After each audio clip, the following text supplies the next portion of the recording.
आज के इस विशिष्ट जन्म दिवस के अवसर पर आयोजित यज्ञ के ब्रह्मा पूज्य आचार्य डॉक्टर कृष्णपाल सिंह जी, आर्य समाज मानसरोवर के श्रीमान प्रधान जी, मंत्री जी, अन्य पदाधिकारी गण, इस सभा में उपस्थित सभी माताओं बहनों को एवं समादरणीय सज्जनों को मैं सादर नमस्ते कहता हूँ।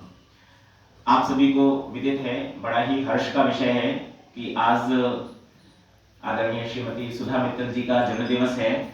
तो इस अवसर पर मैं भी सबसे पहले उन्हें बहुत सारी शुभकामनाएं, मंगल कामनाएं प्रेषित करता हूं।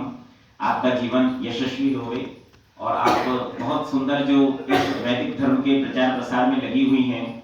मैं देखता हूं कि बहुत सारे कार्यक्रमों में आप न सिर्फ जयपुर में बल्कि जयपुर के बाहर भी ये कई बार ऐसा होता है कि बहुत सारे लोगों को कुछ ऐसा रहता है कि घूमने का शौक भी होता है, नए लोगों से मिलने का भी शौक होता है और फिर बाहर के कार्यक्रमों में जाने से भी बहुत कुछ सीखने को मिलता है, विद्वानों को सुनने का अवसर प्राप्त होता है।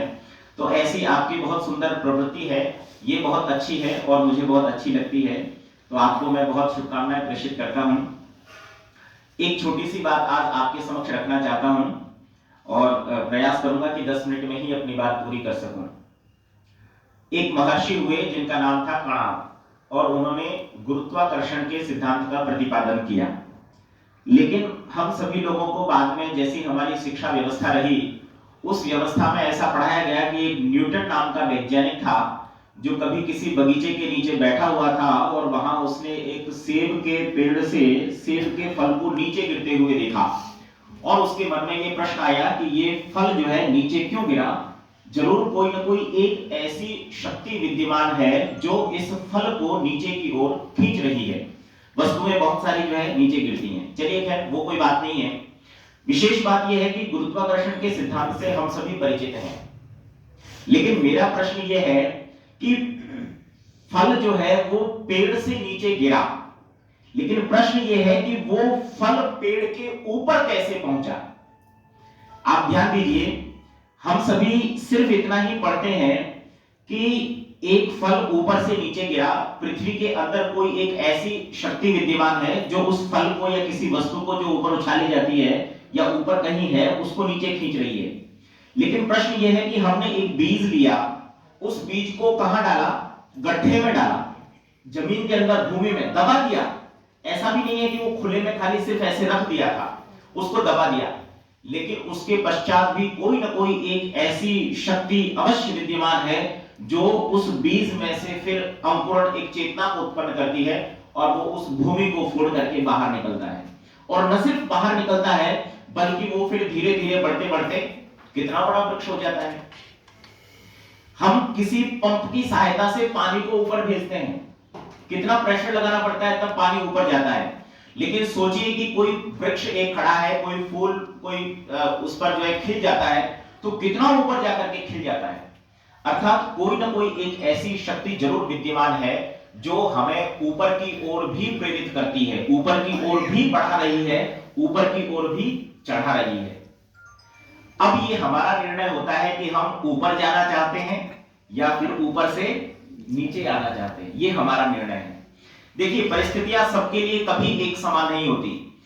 बहुत सारे लोग जब कोई दुखी होते हैं तो उनको ये बात दार्शनिक लोग कहा करते हैं, विद्वान लोग कहा करते हैं, कई बार मोटिवेशनल स्पीकर्स भी कहा करते हैं कि आप अपने से जो कम स्तर के लोग हैं, कम सुखी लोग हैं, उनकी तरफ देखिए और फिर आपको अनुभव होगा कि आपके पास जितनी सारी चीजें, जो सुविधाएं, जो सुख आपके पास विद्यमान है, वो संसार में बहुत सारे लोगों के पास नहीं है।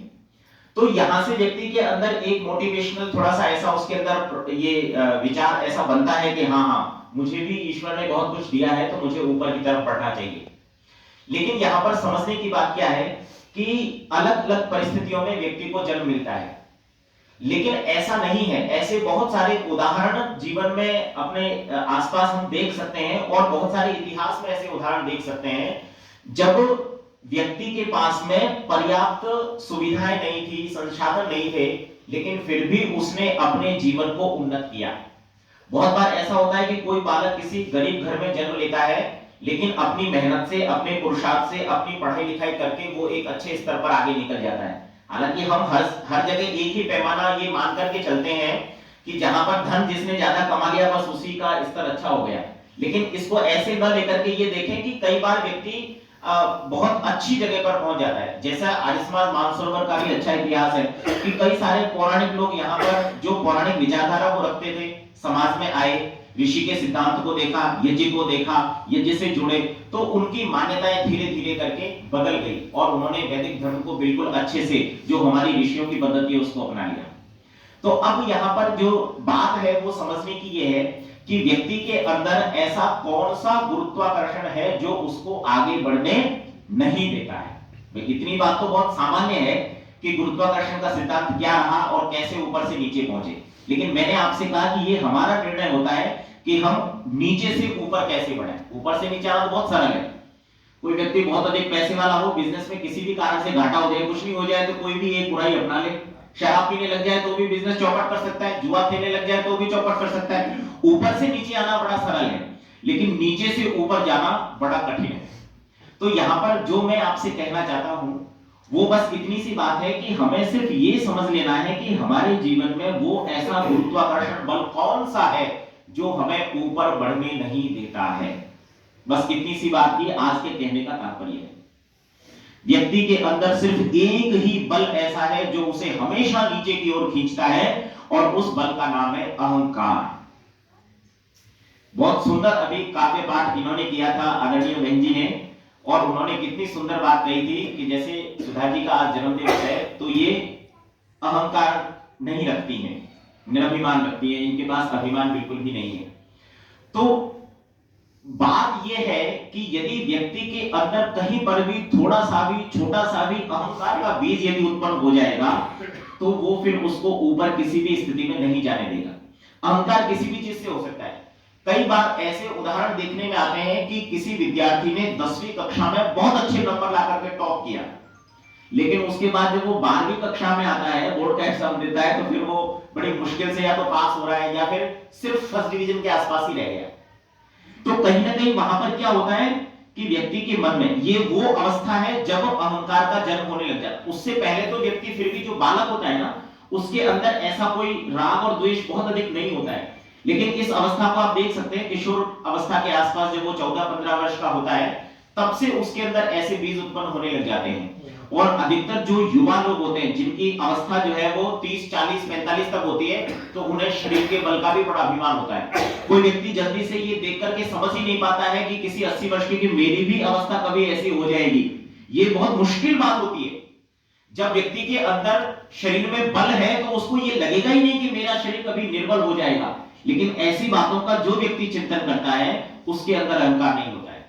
कभी किसी व्यक्ति को ऐसा भी लग सकता है कि मैं बहुत अच्छा बोलता हूं, इतना बढ़िया बोलता हूं कि सभा में 100, 200, 500, 10,000 लोग भी मुझे बड़े ध्यान से सुनते हैं, लेकिन क्या सारा ज्ञान उसी के अंदर है या उसके पास आ गया है? नहीं। जिस दिन उसके मन में ये बात आ गई कि मैंने कुछ नया सोचना बंद कर दिया, नया पढ़ना बंद कर दिया, नए मंत्रों को पढ़ना, उनके अर्थों को पढ़ना बंद कर दिया, उसकी विद्वता उसी दिन से वो जो बल है उसको नीचे खींचने लग गया। जिस दिन से उसके मन में ऐसे भाव आ गए उसी दिन से वो नीचे आने लग गया। कोई व्यक्ति बहुत धनवान हो, वो देखे कि बस अब तो बहुत हो गया, उसका भी अभिमान करने लग जाए तो भी उसका पतन प्रारंभ हो जाता है। ऐसे बहुत सारे उदाहरण हैं, लेकिन अंत में मेरी बात जो है वो यही कहने के लिए है कि हम यदि अपने जीवन में अहंकार के बल को यदि हम हटाना चाहते हैं, हटा दें, तो ही हम ऊपर की ओर बढ़ सकते हैं। तभी हमारी जो चेतना है, जो ईश्वर जिस प्रकार की हमें सारी शक्तियां देता है और जो प्रेरणा देता है, वो भी ऐसे व्यक्ति को ही देता है जो शांत चित्त से, निर्मल चित्त से होकर के किसी बात को सोचता है। आप किसी ऐसे कर्म को करने जा रहे हैं जो हितकर नहीं है आपके लिए, किसी दूसरे के लिए भी, तो आपको कहीं ना कहीं जो लज्जा, भय, जो शंका रहती है मन में, वो इसी कारण से रहती है कि हम उसमें अपने स्वार्थ को देख रहे होते हैं और उसको करना चाहते हैं। लेकिन हाँ जी, ओम, ठीक है।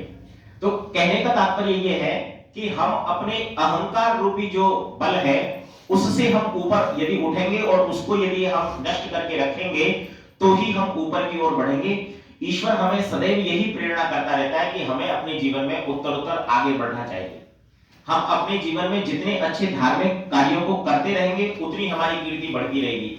लेकिन जिस दिन आपके मन में ये आएगा कि नहीं जी मैंने तो इतने सारे धार्मिक कार्य कर लिए, बस अब तो क्या है कि अब तो चारों तरफ मेरा ही नाम होना चाहिए, तो फिर उस व्यक्ति का वहीं से फिर पतन शुरू हो जाता है। और ऊपर बढ़ने का जो शिखर है उसका कोई अंत नहीं है। वो तब तक अंत नहीं है जब तक जो सर्वोच्च शिखर पर जो परमात्मा बैठा है, जब तक कि हम उससे जाकर के नहीं मिल जाते, जब तक हम उसके स्तर तक नहीं पहुंच जाते, उसकी कृपा के पात्र नहीं बन जाते, तब तक हमें ऊपर ही निरंतर चलते रहना चाहिए। और चलते रहना ही हमारा जो है, हमारे इस जो आज का दिन है ये भी एक यही संदेश दे रहा है कि हम अपने जीवन में प्रतिवर्ष सिर्फ यही गणना करें, यही कैलकुलेशन करें, इसी का चिंतन करें कि हमने जीवन में कितना प्राप्त कर लिया है और अब हम इसको और आगे कहां ले जाएंगे। एक पिता भी हमेशा यही चाहता है कि उसका पुत्र जो है वो उससे आगे बढ़े, विद्या में बढ़े, बल में बढ़े, धन में बढ़े। तो ईश्वर हमारा पिता है, वो भी यही चाहता है कि हम जो है वो नीचे से ऊपर की ओर उठते चले जाएं। तो हम उस चेतना को अपने जीवन में जीवित रखें, ऐसा ही मेरा आप सभी के लिए संदेश है। पुनः मैं एक बार जन्म दिवस की बहुत सारी शुभकामनाएं आपको प्रेषित करता हूं। ओम